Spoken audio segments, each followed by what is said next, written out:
Bienvenue dans l'écosystème de Bonjour Business, le podcast où chaque entrepreneur trouve sa voie. Ici, nous partageons le vrai visage de l'entrepreneuriat. Vos histoires, vos questions et vos ambitions sculptent notre contenu. Ce n'est pas juste un podcast, c'est une conversation, un échange d'expériences et de conseils pratiques à retrouver chaque matin pour performer dans votre business. Je suis Julie Stagnetto, votre hôte, et fière de co-créer ce podcast avec vous, les auditeurs. Installez-vous confortablement, le podcast dans vos oreilles, et c'est parti.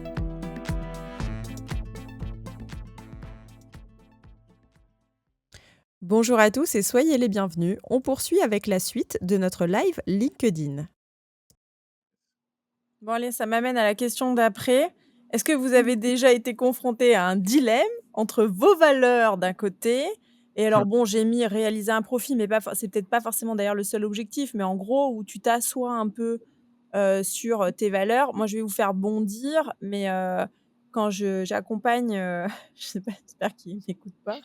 Quand j'accompagne des entreprises, ESS sur, des volets de formation justement en communication et marketing, à un certain moment, je leur propose, lorsqu'il y a pas d'alternative, d'utiliser des leviers pas forcément ESS, mais pour servir leur cause qui est plus grande et qui dépasse en fait, cette action ponctuelle qui vise à avoir un partenariat pas le plus, ESS, possible, mais un peu, une sorte de levier, hein, qui va, en l'actionnant, permettre de débloquer le reste.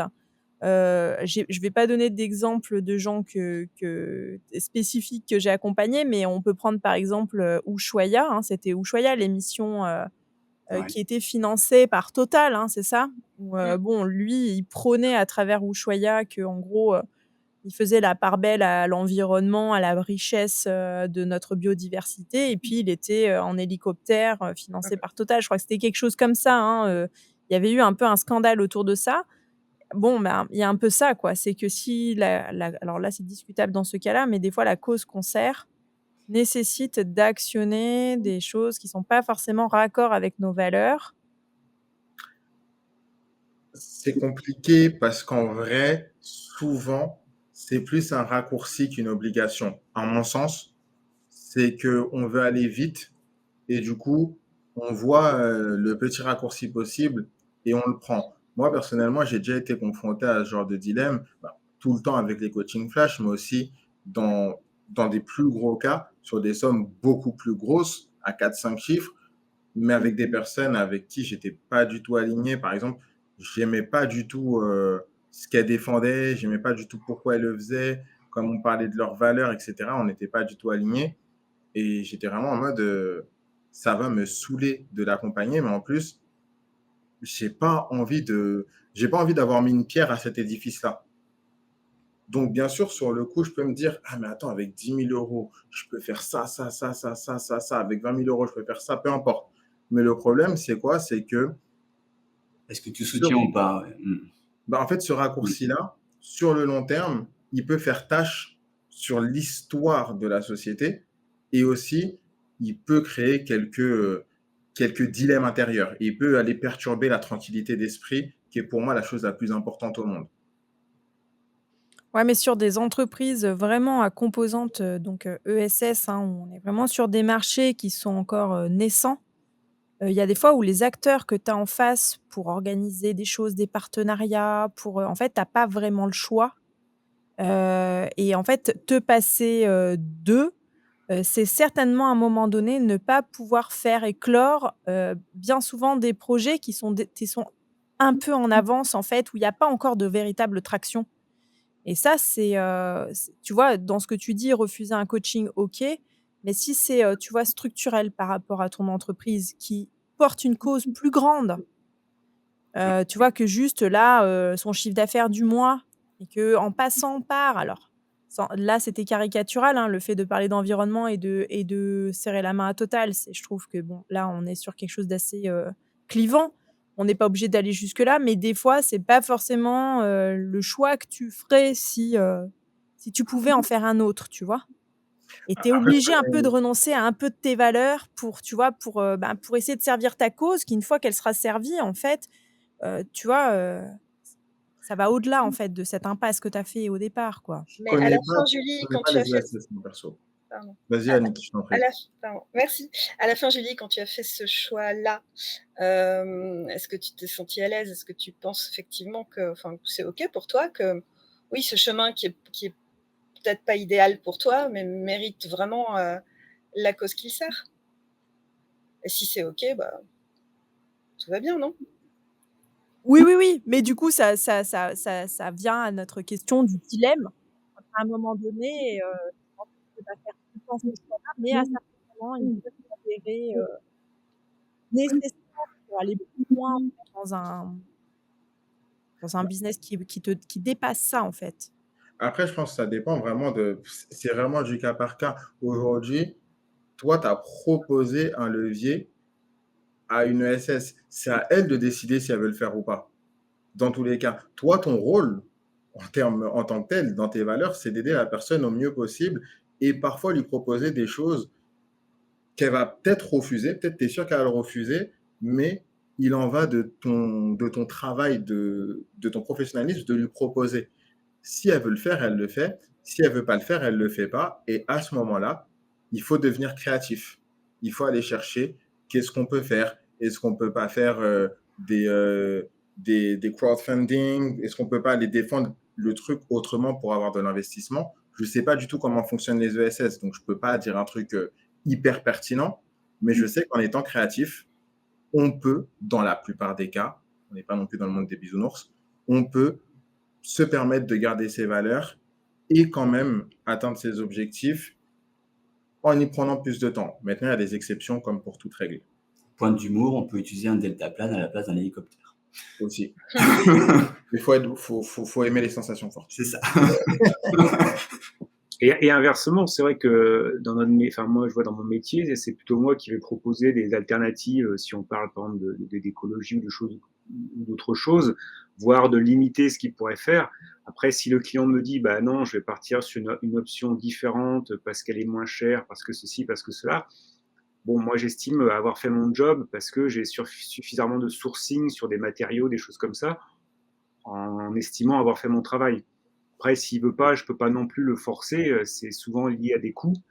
Donc là, c'est vrai que entre guillemets, je pourrais dire je m'assois sur mes valeurs, mais j'estime avoir fait mon travail de proposer une alternative en tout cas.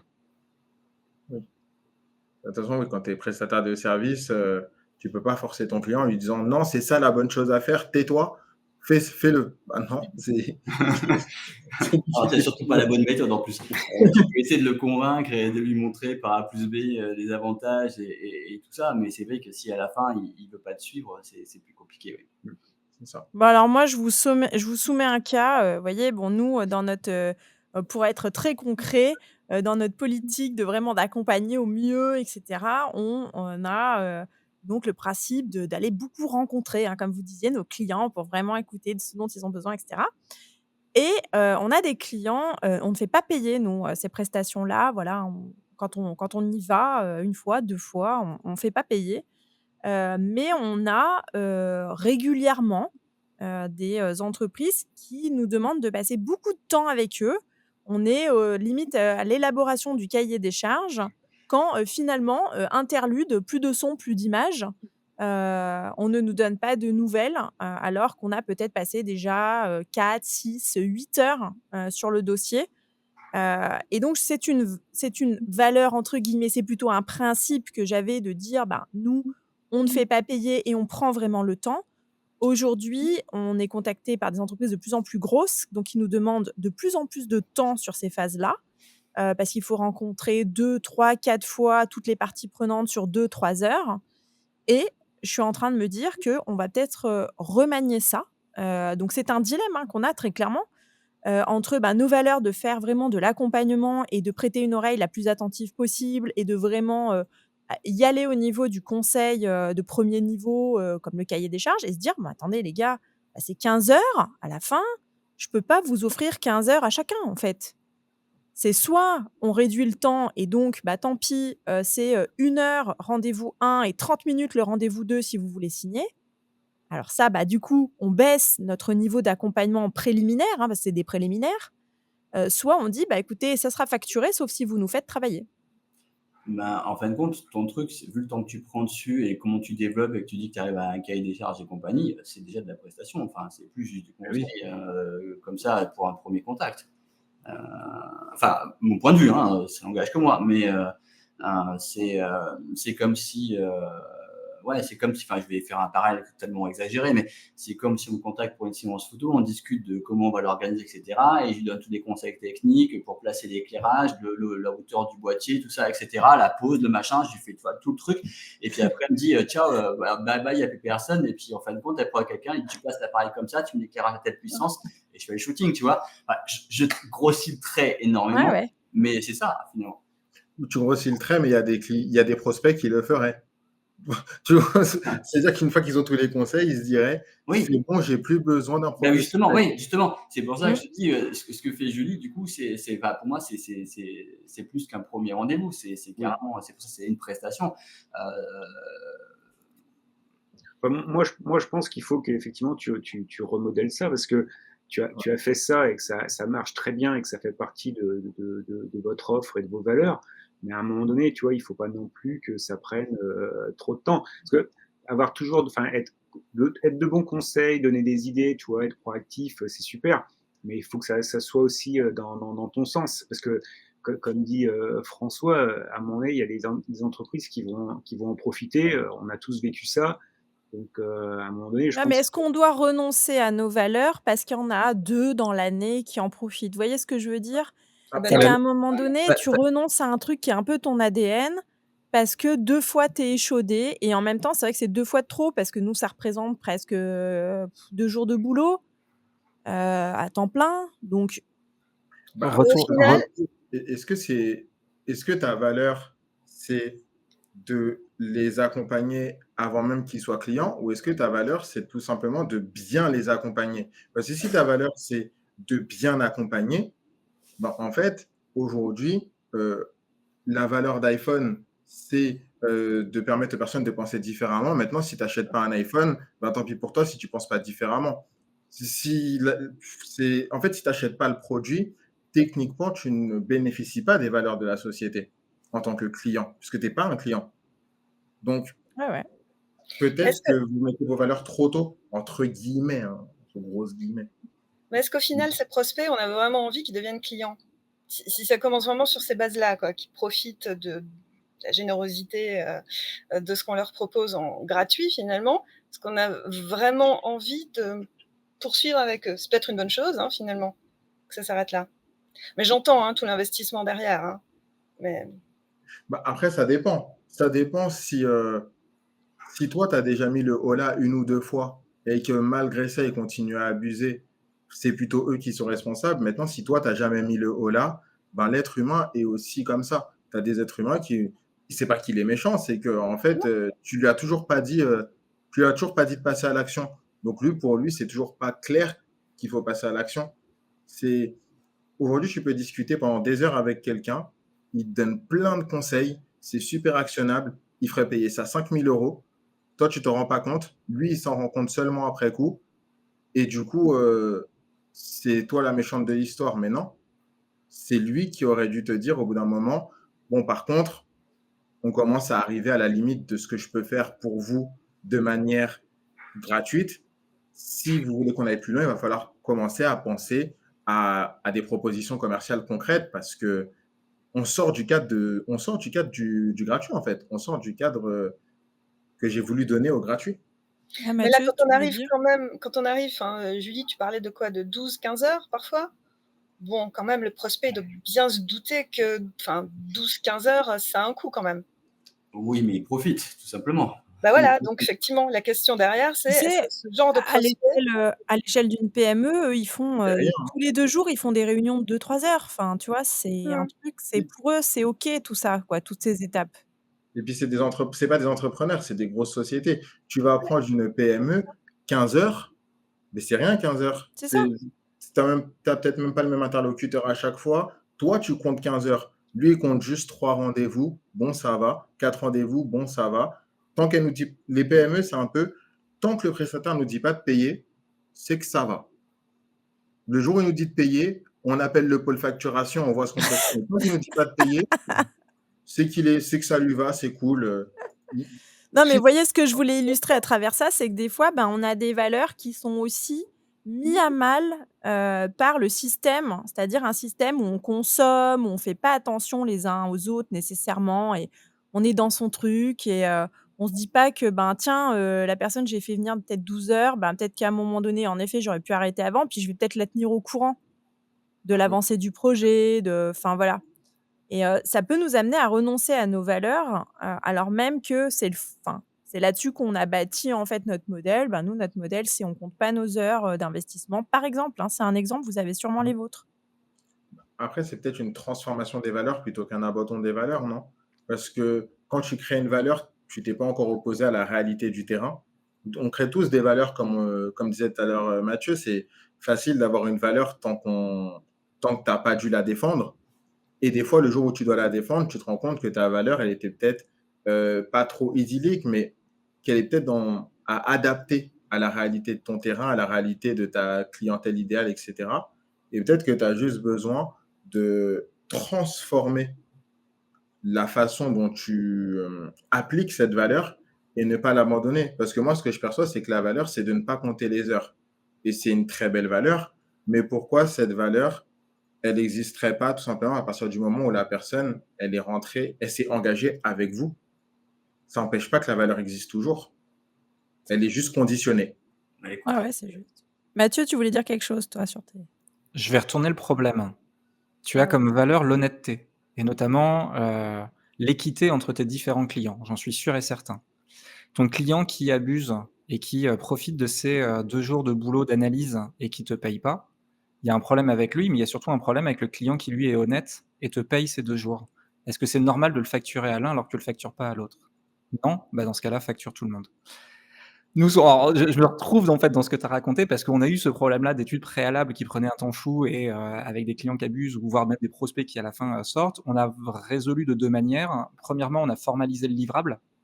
C'est-à-dire qu'on ne fait pas que du temps d'accompagnement. À partir du moment où on a une réunion, alors la première réunion découverte, bien sûr, mais après quand on a des réunions un peu de cadrage où on commence à faire de l'étude, on va expliquer que, il y a un ordre du jour et il va y avoir une synthèse détaillée, analysée de des échanges et comme on a un livrable, bah, c'est beaucoup plus facile de le facturer. C'est pas juste une réunion passée, du temps parce que je suis entièrement d'accord, hein. Moi, j'ai vécu des réunions, je m'amusais des fois à faire ça. Tu regardes un peu le nombre de personnes autour de la réunion, enfin autour dans la visio ou autour de la table. Tu essayes de calculer combien coûte cette réunion au, coût horaire de chacun et tu commences à t'arracher les cheveux. Mais donc on a formalisé un livrable et la deuxième chose, c'est que c'est beaucoup plus simple, de dire dès le début que cette étude préalable, ce diagnostic, il sera facturé et finalement de l'offrir parce que finalement on n'a pas passé beaucoup de temps ou parce que finalement nous-mêmes on va dire qu'on va pas travailler avec vous parce qu'on peut pas le faire ou quoi que ce soit, mais c'est plus facile de dire: «Ça vous coûte 1 500 € et finalement on fait moins 50% ou on l'offre parce qu'il y a une raison X ou Y», que de ne rien dire et au bout d'un certain moment d'arriver en disant: «Bon là par contre ça commence à faire beaucoup, ce serait peut-être le temps de payer». Enfin, moi je préfère afficher dès le départ que, bah, ouais, rendez-vous découverte, bien évidemment c'est offert. À la fin du rendez-vous découverte: «Ah bah, on aimerait refaire une réunion avec, notre directeur pédagogique, avec notre directrice financière, avec machine, avec machin». Bah, très bien, mes tarifs c'est 120 € de l'heure, venez on discute. c'est ça. Bah, ouais, c'est un petit peu ce qui ouais, ce que Il dit. en fait, il faut cadrer. Mmh. Même si tu as des valeurs, même si tu as un pourquoi fort, même si c'est pas cadré, tu ouvres la porte à toutes les personnes qui sont soit profiteuses, soit tout simplement inconscientes du travail que tu fournis. Bien Parce sûr. qu'on n'a pas tous la même spécialité et les gens ne se rendent pas forcément compte, par exemple, que lorsqu'un designer, il nous fait, 3 propositions, de design, ben, il y a passé peut-être 20 heures ou Mmh. peut-être 15 heures parce qu'il a fait des recherches, il a analysé plein de choses. Nous, tout ce qu'on voit, c'est le résultat final. Donc, cadrer les choses, que ce soit avec un livrable, que ce soit en disant dès le premier appel. Moi, dès le premier appel, par exemple, même dès ma brochure, c'est le processus, c'est ça. Étape 1, étape 2, étape 3, étape 4, étape 5. Il n'y a pas de étape 3 bis, 3 astérix. Tu as les 5 étapes. Tu me laisses tranquille. J'ai de la flexibilité, bien entendu, mais tu as un cadre. Donc, tu es plus susceptible de le respecter que s'il n'y en a pas. Le Mmh. gros avantage que tu as à faire ça aussi, c'est que tu peux déjà merde, comment on dit? Finalement fournir plus de résultats que ce que tu avais promis. Sur des livres. Sur tes livrets? Ouais, sur délivré, merci beaucoup. Mmh. Parce que si j'annonce: «Bah, ouais, moi j'ai, 1 heure de rendez-vous avec vous, je travaille à 120 € de l'heure et par contre à la fin du rendez-vous, vous avez une synthèse analysée, détaillée avec les sources qui vont bien et les éléments actionnables et les prochaines questions à se poser et enfin, vraiment le truc». Bah, en fait, à la fin de l'heure et je vais fournir plus et ils vont être hyper contents, bah, ils savent que s'ils continuent de bosser avec nous, ça sera ça tout le temps et en fait, ils se rendent compte de la valeur de ce qu'ils sont en train d'avoir. C'est beaucoup plus facile à actionner. Mmh. Yes. Alors, je reviens d'un mot sur le conflit de valeurs. Pour ceux qui l'ont déjà vécu, ça éclaire bien sur ce qu'on est en capacité de supporter ou pas. Donc moi, je l'ai vécu, je m'en suis pas rendu compte tout de suite, hein, donc ça m'a éclaté au visage, au bout de plusieurs années. Bon, résultat, je suis partie de là où j'étais et ma foi, maintenant, c'est beaucoup plus simple pour moi de comme j'ai pas du tout envie de le revivre, vraiment pas, voilà, c'est quand même beaucoup plus simple pour moi, mais encore une fois, je suis toute seule, hein, dans mon entreprise, de de respecter mes propres limites et de les faire respecter, du coup. Yes. Ça, un point de retour sur le fait d'être tout seul ou d'être en équipe. Nous, je sais que ça fait partie des points on met sur la table avec l'équipe assez facilement. Quand on a un conflit avec un client ou qu'on hésite en se disant: «Tiens, ce client-là, on n'y va pas». Alors il y a un principe simple chez nous, c'est que, pour prendre une décision, il faut être un nombre impair et 3 c'est trop. Donc, c'est pas une démocratie, hein, c'est une entreprise et moi je prends les décisions qui s'imposent. Mais ça n'empêche pas d'en discuter et on met le sujet sur la table. Même au niveau de l'équipe, on a un client et alors certains effectivement avec, des impacts RSE ou des choses comme ça où on se dit: «Mince, on y va pas, on bosse avec eux, on bosse pas avec eux». Bah, finalement, on fait le même travail qu'on va faire nous dans notre tête, individuellement, sauf que là, on le fait, en collectif, à se dire quelles sont les raisons pour lesquelles on devrait y aller, quelles sont les raisons pour lesquelles on ne devrait pas y aller et à la fin, on tranche. Mais, finalement, j'ai pas l'impression que ça change beaucoup de choses d'être tout seul ou d'être en équipe si on arrive à avoir une conversation qui soit, constructive. Oui, après ça dépend de la structure, ça dépend de plein de choses. Oui, c'est ça, nous on est 5, hein, c'est facile, hein. On n'est pas 40 quoi, Oh, 5, ça peut être pire que 12 si elles s'entendent pas du tout, les personnes, hein.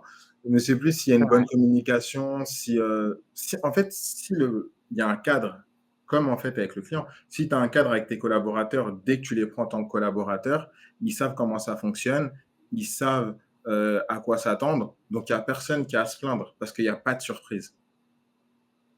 Et on n'aime pas les mauvaises surprises, on n'aime que les bonnes surprises. Donc autant qu'il n'y en ait pas du tout, et comme on disait tout à l'heure, qu'il y ait quelques bonnes surprises en mode, bon, tout compte fait, ça, je vous le facture pas. Ouais. En plus, je t'ai prévu des ressources supplémentaires, je me suis dit que ça pourrait t'aider. Mais en fait, il faut oser parler et pas avoir peur de perdre le client parce que, regarde, il y a des fois, peut-être on a peur de perdre le client, on a peur de le brusquer, et tu en as perdu deux. Donc à la fin, tu aurais peut-être dû les brusquer. Soit tu aurais gagné du temps, soit tu aurais gagné de l'argent. Mmh. Dans tous les cas, l'équation est bonne. Ouais. Toujours la communication. Oui. Bah, merci à tous. Il nous reste une dernière question que je veux vous poser. Il nous reste 3-4 minutes. Est-ce que les entreprises, selon vous, axées sur des valeurs, sont plus compétitives ou peut-être, je sais pas, plus pérennes sur le marché actuel? Ou pas? Ou pas? Est-ce que ça vous semble lié ou pas? Ben, pour moi, oui, mais pas sur du court terme. Dans le sens où les entreprises qui s'axent sur les valeurs, elles ont besoin de développer un gros branding, que ce soit un branding d'entreprise, un personal branding, et cetera, et cetera. Et il y a ce truc où sur le long terme, automatiquement, tu as plus de chances de survivre parce que les gens, ils achètent ce que tu es. Donc, tu peux créer n'importe quoi, écrire un livre, faire ce que tu veux, c'est bon. Mais sur le court terme, il y a le temps de créer cette, cette communauté, cette notoriété, etc. Et ça peut être compliqué dans un univers où tout le monde fait des promesses euh, impossibles à tenir, mais avec des garanties qui rassurent. Je vais te faire gagner 10 000 € en 2 mois, mais au pire, si tu ne le fais pas, je te rassure. Enfin, je te rembourse. Sauf que les conditions pour que je te rembourse, il y a plus de pages qu'un roman. T'es pas Donc, remboursé finalement. mais dans Je un... te Non, mais je te rembourse si tu me prouves que tu as fait tout ce que je t'ai dit et Si. tout ce qui était en ton pouvoir pour te permettre d'atteindre ce que je t'ai promis. Donc autrement dit, si tu arrives pas à le prouver, bah, ça veut dire qu'en conclusion, bah, tu es la pire, Voilà. de tous les entrepreneurs. Donc tu es en mode un peu honteux. Tu es là, OK, c'est où que je me cache? Parce qu'en fait, j'y suis pas arrivé. Donc Bouh, c'est le la nul, il garantie. a dormi de 2 heures à 3 heures du matin. Bouh, bouh. Voilà, Les cahiers. c'est garanti derrière syndrome de l'imposteur, c'est tout droit là-bas, tu vois? Là-bas, là, pour te sentir, complètement pas à ta place, c'est là-bas au bout, à droite. Fonce, on t'attend. Totalement, oui, il y en a de plus en plus. Mais c'est vrai que sur le court terme, ces personnes-là, elles font beaucoup plus d'argent en règle générale parce qu'elles elles ont toujours des programmes qui valent 6 000 €, mais qui sont à 497 € pendant 2 semaines, tous les 6 mois. Voilà. Donc, il y a beaucoup d'incitations qui convertissent, mais du coup, on est attiré par la bonne affaire, pas par la marque. Donc, sur le long terme, ça ne tient pas en règle générale. C'est clair. Ouais, c'est le syndrome d'objet brillant, quoi. Tu as l'impression Mmh. que tu vas appliquer le truc là, le truc magique et Ouais, totalement d'accord avec ce que dit Jérémy là-dessus, hein. C'est clair que tu vises le long terme et pas le court terme et que c'est beaucoup plus long à mettre en place, hein. Que tu sois en freelance ou que tu sois une plus grosse boîte, si tu communiques sur les valeurs, tu t'y retrouveras toujours, hein. Tu prenais l'exemple d'Apple, je veux dire, voilà, ces valeurs, elles ont traversé les décennies.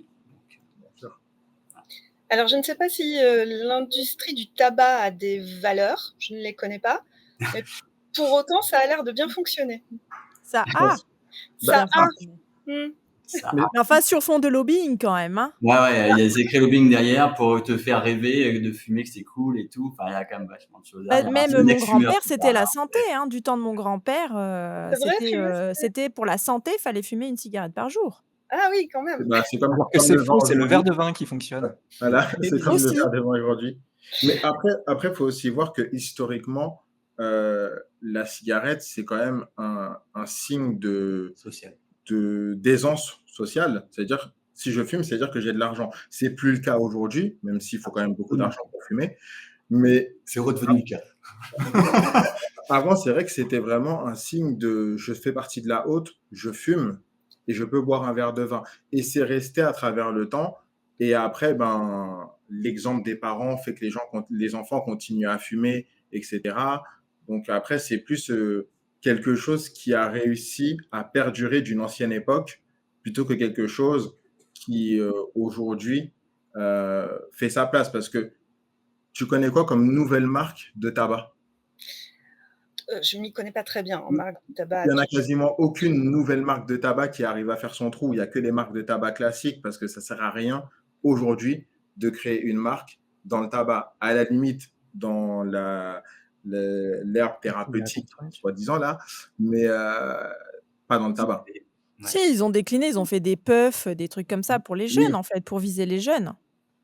oui, Des trucs qui sont aussi. pires encore et qui visent les gamins, quoi. Mais J'aurais après, une autre pareil, mauvaise ça, on prend le moins cher. Un gamin, il prend une puff, il va pas prendre une marque précise. Il va prendre les moins chères, celles qui ont les goûts les plus stylés. Il n'y a pas de fidélité aux puffs. C'est vrai. J'aurais une autre réflexion sur, valeur et pérennité, non pas vis-à-vis des clients, du marché, de la communication et tout ça, mais juste vis-à-vis de soi. Dans le sens où, le fait d'être aligné, sur nos valeurs en tant qu'entreprise ou, entrepreneur, ça permet ou j'imagine que ça permet aussi de tenir sur le long terme quand, on est au fond du trou, quand on est face à des difficultés, quand, justement on a ces insomnies en disant: «Mais putain, qu'est-ce que j'ai fait? Pourquoi je suis pas salarié?»